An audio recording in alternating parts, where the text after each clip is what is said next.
Testing.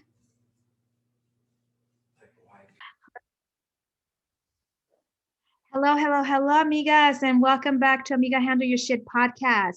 So, like I was saying before, we have a beautiful soul here in front of me. Her name is Jules Martinez Hirst, and she is an etiquette expert and a co-author of the book Power of Civility. Oh my God, we have so much to unpack because this beautiful soul, I met her through a beautiful friend who was on my podcast earlier, Veronica and Veronica Franco. And we connected, and I really loved how she presented herself. And then realizing that she's an etiquette coach. And I said, what? She needs to be on my podcast. So here I am. I'm so excited to have her here. Welcome, welcome, welcome so much here to Amiga Handle Your Shit podcast, Jules. Thank you for being here.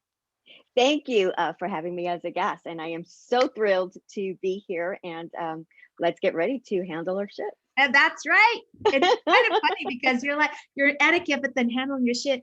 But then again, handling your shit requires civility. Yes. Knowing that, right? Yes. So, yes. girl, let's get this party started.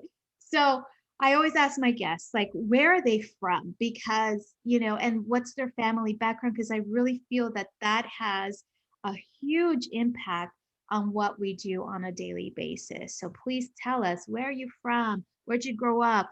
Did your family grow up here in LA, or maybe you grew up somewhere else? So please tell us what do we want to know about you? Sure. So I am born and raised Angelino. So I was born in Los Angeles, and then my family got a home in Pico Rivera. So I was there from nine until 18, 19 years old. And then from there, I just kind of went all over the place. But that's where my roots are from. My parents came from El Paso, Texas. And then their parents are a mixture of Mexico, New Mexico, and Texas. So, but even though I am second generation of here in the States, we did have a lot of Hispanic Mexican influence, and that is part of the reason why I am an etiquette trainer. Because as you know, a lot of us who were born and raised in Mexican or Hispanic households, respect and look at me especially, I'm 52. So the way we were disciplined is a whole lot different than the way, discipline is today. So, I was hit with everything, and I was, look at me when I talk to you, and the whole pinch, but don't cry if I'm pinching you, because then you're just going to get it harder, put a smile on your face, that kind of stuff. So, but all of that is actually plays into etiquette. So even though I cursed my parents back then, luckily I got to tell my dad before he passed away, thank you for being who you were. Because of that, I am who I am, and I have the career that I do today because of all of that stuff back then. Oh, I know exactly what you're talking about. Like, look at me in the eye, respect above anything. And I feel like that is something that I see it in my life from younger generations that don't do that. And it surprises me because, as you said, you're Latina, I'm Latina, and I'm just like, wow, what are we doing wrong in terms of these older generations? I'm first generation Mexican American, and I feel that the younger generations are kind of missing out on something very valuable and very important.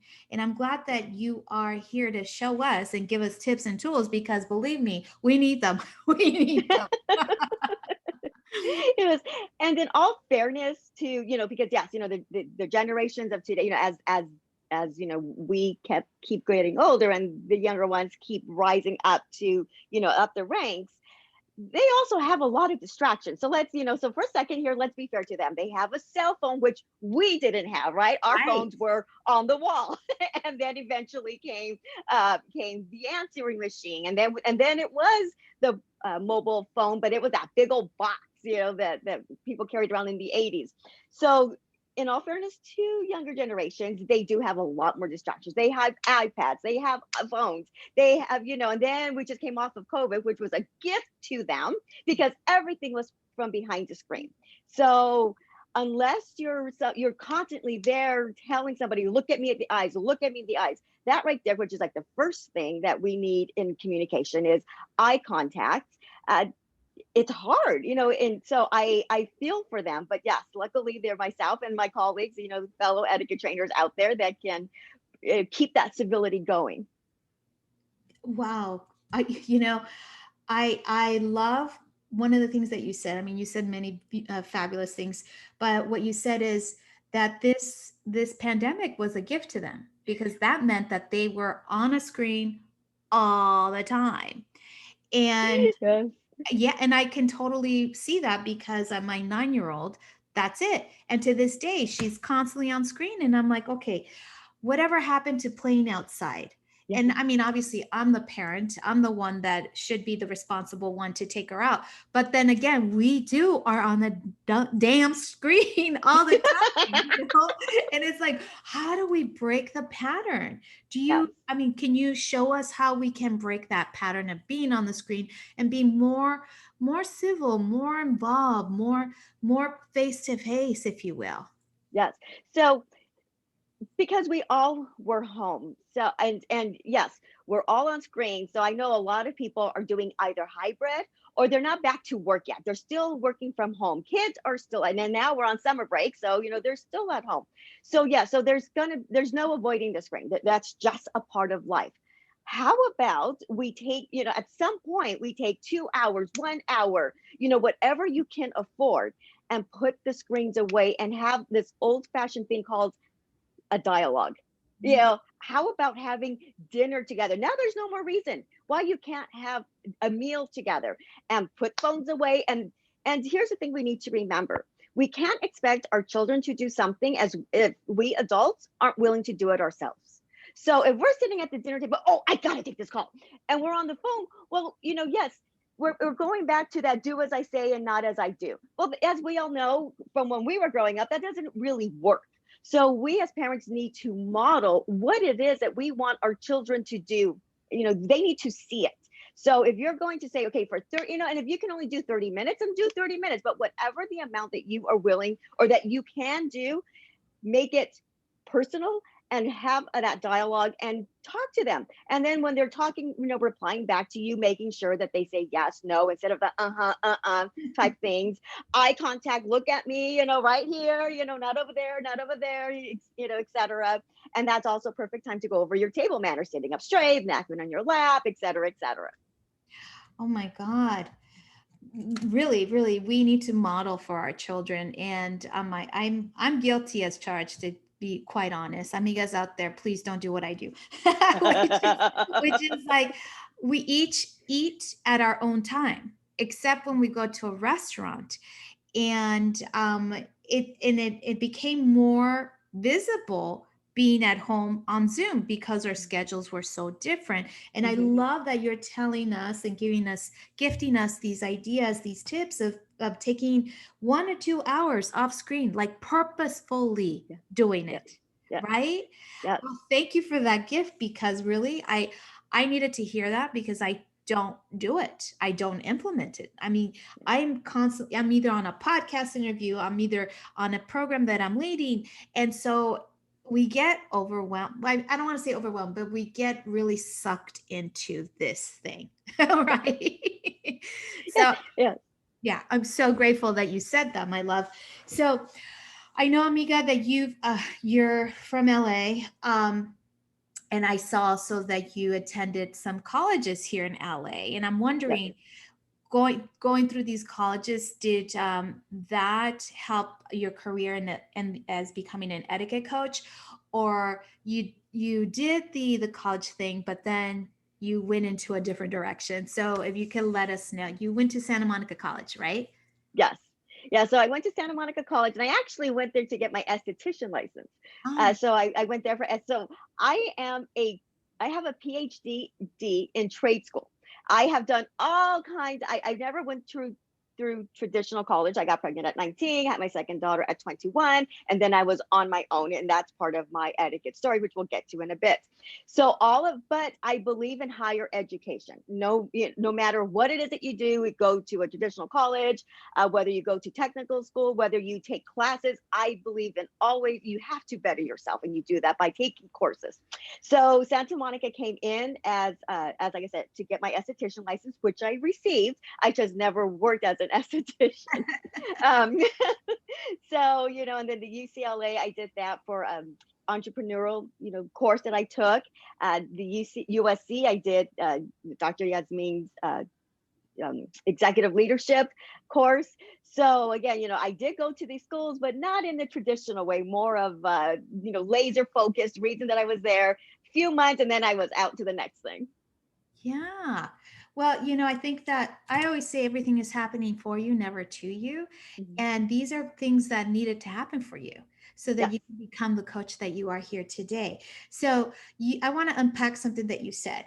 You said there's an etiquette story. And I Yes. believe amigas need to hear this etiquette story because one of the things about this podcast is to up level our game and so that we become unstoppable amigas and very unapologetic about how amazing we are. Because I think we shy away from that. So I know you have this story. So please do tell us, what is this Sure. etiquette story about? So as I said earlier, I 19, 21, and then I was by myself, with my two daughters. So again, high school diploma, but no, at that point, no further education, just that high school diploma.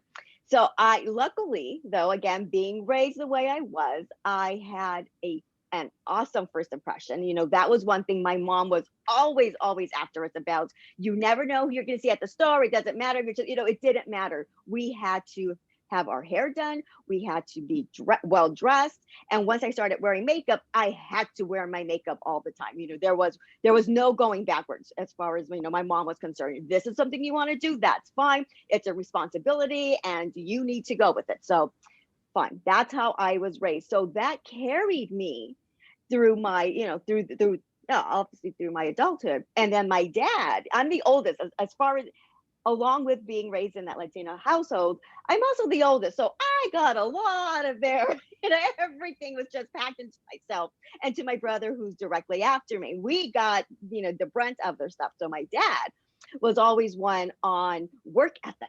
You go, you show up, you don't just learn what you need to learn everything so that this way, when it comes to laying off people, there's a reason why they keep you, because not only do you know your position, your job, you also know other people's.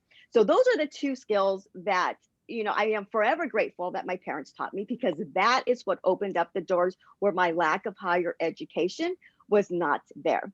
So I was blessed to always have managers and mentors always willing to give me that chance and open that door and give me opportunities in spite of not having a higher education. Again, and when and that's part of etiquette, first impressions, your work ethic and how you show up, all of that is balled up into etiquette. So, so again, so fast forward, I got married. And then I went to school to be an esthetician, a paralegal, esthetician, real estate. And then I decided, then my girls were getting into high school and I didn't want them to go down that same road that I had gone down, getting pregnant at 19. They were going to go to college. That was the end of it. They were going to college. So I was blessed to be able to stay home and make sure that that happens. But, things don't always go the way we planned for it to go. So I sent them to an etiquette school. Again, I already had a lot of tools. And because I always had my mentors, they were feeding me things, here and there, telling me to read this, Emily Post, etc. Now I had brushed up on my etiquette skills. And when they went to this etiquette course, and it was, I think, like 9 weeks or 10 weeks, and they brought home this workbook and it gave them like the reasons why. This is why we do this. This is why we do that. And I just loved it. So again, I wasn't working at this point. So I said, let me see what it takes to be an etiquette coach. This sounds like fun. I found a course. I got certified. I started teaching on the weekends. And here we are, like, what is this, 12 years later? It was a career. And once I started speaking and once I was in front of an audience, I fell in love with it. So not only did I see how it worked for me, I want to be able to take that and give that empowerment to somebody else, because Sometimes we don't have that higher education, or sometimes we don't have those social skills. So, we don't have those mentors to help you along the way. Well, I want to be that person to help you make that positive first impression and that good work skills, so that you can too, make your way in life in a positive way. Yes, absolutely. And first impressions are super key. I Mhm. mean, I think irrespective of whatever job, career choice, Yes. or whatnot, it is super important. As for being a lawyer, I've always told my clients, if we're going to go to court, you need to dress like you're going to mass. You're Yeah. going to us to church, because first impressions are super important. A judge is looking at you, at how your demeanor is, and not only your demeanor, but also your presentation. If you go in with sneakers and a t-shirt, how does that look Yeah. upon you in front of a judge? Yeah. And I can't stress enough how important it is, because you're judged all the time. Unfortunately, that's the way our society is. We Yeah. judge everything and anything, right? And so I'm glad that you're talking about, it doesn't matter, whether you have a high school education or whether, or you have a college education. Etiquette is essential to Yeah. thrive in this business and to thrive as a career woman, as a career man, whatever it is. But is absolute paramount, absolute paramount. So thank you so much for sharing that. I love this. Oh my goodness. And this is who you are, like Yeah. 12 years in. 12 Yeah. years in. So what's next? Like, I mean, I know you have courses, I know you have a book. Is there going to be a second book? That has been something that has been tossed around for quite some time. So, we'll see. But for now, especially now that we can go out and present again, I'm hoping, obviously for that to pick up again. And one of the cool things about what I do is also got to travel. So I've been to New York, I've been to DC, Guatemala. So that was a fun part, being able, because I love to travel. So travel, teaching etiquette. Oh my gosh, to me that's perfect. And then with my girls both being adults and out of the house with their own lives, I have that liberty to be able to just say, we need you. I think one time when I was going to New York, we need you in 2 weeks. Okay, bye. Good. I can do it. Right. Oh my gosh. Yes, that's the benefit of having kids that are older now, right? Yes, I'm yes, still My kid is 9 years old, so I still got a long ways to go. But my impression is that it's gonna go by so fast, because everybody it does. tells me it goes Yeah, by it does. quickly, right? Like Yes. it's like you're nursing them and then boom, they're in high school. Yeah. Yeah. Yeah. So when my younger daughter was graduating from college, and as she was walking down the stage, and all of these, I wish she was done with daycare so I could finally buy a new car. I wish she, because daycare was so expensive, and it just all of those issues when they were young, and being a single working mom and going to school, and all these, all of those little sound bites started coming back, and I was like, I feel so bad because it went by so fast, so fast. So So it's fleeting. over though. It's so fleeting. Oh my goodness. And so here's the thing. You said that you took your kids to etiquette school. Is this cotillion, or is this some form of etiquette that it was known? Because believe me, the only thing that I know about for kids in etiquette is cotillion, which I don't know if amigas out there know what cotillion is. I mean, I'm sure you do. If you can let us know a little bit about that, that would be Yeah. fabulous. So cotillion is etiquette and also waltz, and it's the two together, and it's kind of like a coming out, where they do and it's, male and female, and they're partners, and so they, again, they do this really great waltz. And no, I did not send my kids to cotillion. They would have I would have never heard the end of it. I knew who my daughters were, so I knew cotillion was not going to fly for them, and there was no amount of bribery that was going to get them to go to these classes week in and week out. So no, it was actually through West Los Angeles College. Through their community courses, their weekend courses.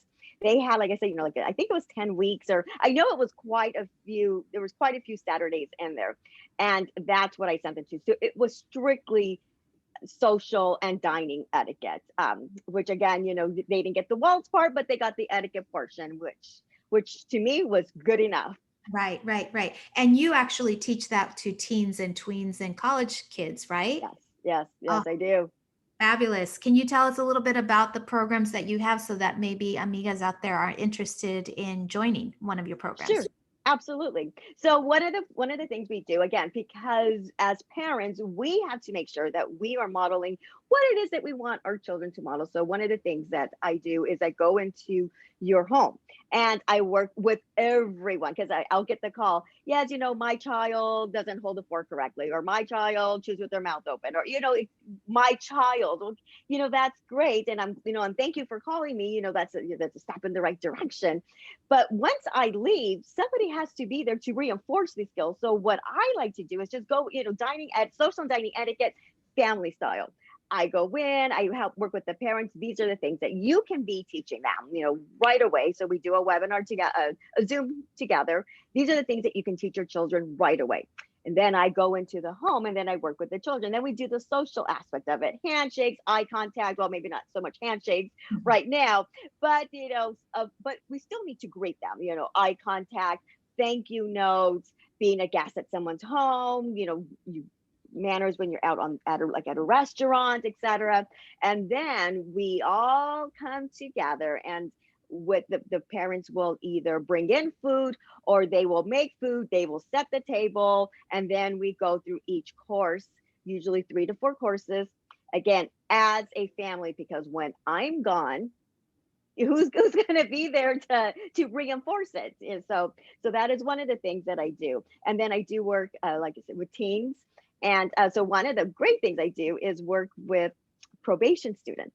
And so some people think probation students, well, yes, because again, their impression, they're going to a judge, they're going to the probation officer. These people literally have their lives in their hands. So again, it goes back to that respect, it goes back to that how you show up.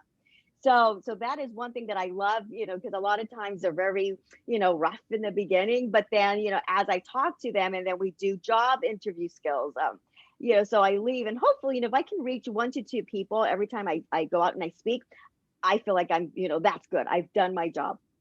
And then I work with, like you said, universities and colleges, again, because it's hard skills and soft skills to truly make a well-rounded business professional. And that's how you go up the corporate ladder, or, if you're going to be an entrepreneur, you need to be able to network, and you can't just sit and wait for a phone to ring. It's not going to quite happen that way. So that's a little bit what I do.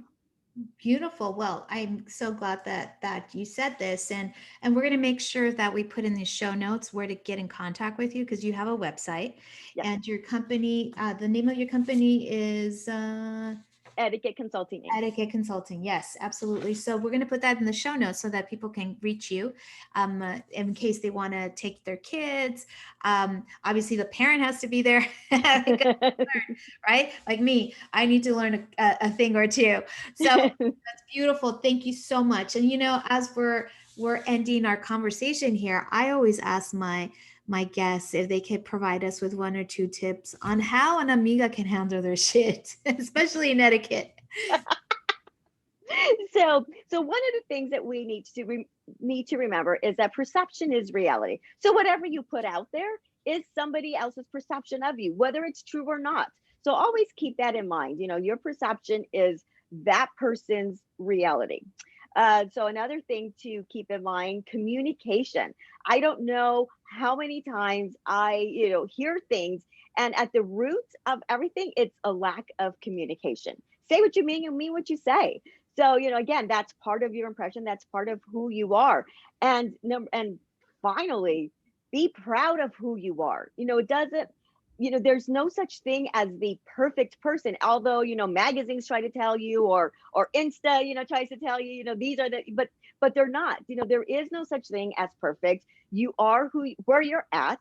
And just be proud of that. Walk with your head up high, shoulders back. You are who you are, and have that confidence. And believe it or not, that confidence is just going to radiate. It's just going to be, it's like a light that just shines out when you walk around with that confidence. No matter your size, no matter your height. I'm 5'2", and I always felt that because I was so short. In the '80s, I would put my hair up really high and wear 3-inch heels so I could feel taller. but at the end of the day, I'm still 5'2". It doesn't matter how high my hair is or how high my shoes are. So I had to learn how to just be proud that yes, I'm 5'2", and all 5'2" of me is confident from head to toe. Yeah. So that is probably the biggest thing. First impressions matter. Be confident in who you are because there's only one of you. Yes. Oh, I love your tips. Absolutely. I mean, I think it's super important to know perception is reality, just like I said in the beginning about the court, that's the judge who has this already is basically judging you when they see you, Yes, right? So thank you yes, for that. And then communication, wow, super important. It always is. I think that that is the fundamental thing that can make you or break you. If you don't have yes, any great communication skills, then go and go get some training in that, because it's so essential to move up the corporate ladder or wherever you are. So I love this. I love this. Thank you, thank you, thank you, Jules, for being here. And remember that here in Amiga Handle Your Shit podcast, love you, and that we would love to hear you back. Come back. Maybe in a year or so that you can teach us the new tricks, the new things, because now this is a new way of being, right? It's not the yes. same anymore. So I'm sure we're in for a ride of our lives. Yes. And that's the thing with etiquette is that it's consistently evolving, is that the word? As Evolving. society, oh my, wait a minute, that Yeah. doesn't No, sound you're right. right. As society does, so, it was handshake was so crucial. Now it's, handshake. No, no, keep it away from me. Keep your hands away. I don't know what germs you have, keeping your distance. Now we have to keep 6 feet apart, and now things are opening, so things are going to change, and it's going to evolve yet again. So that's why keeping up to date with all your social norms, all your p's and q's, because it consistently evolves as society evolves. So it's not just for old people. Etiquette is for everyone, every day. Yes, yes. Well, thank you so much. I appreciate that. Thank you so much, Jules, for being Thank here you. on the Handle Your Shit podcast. Love, love, love you. Thank you so much for having me.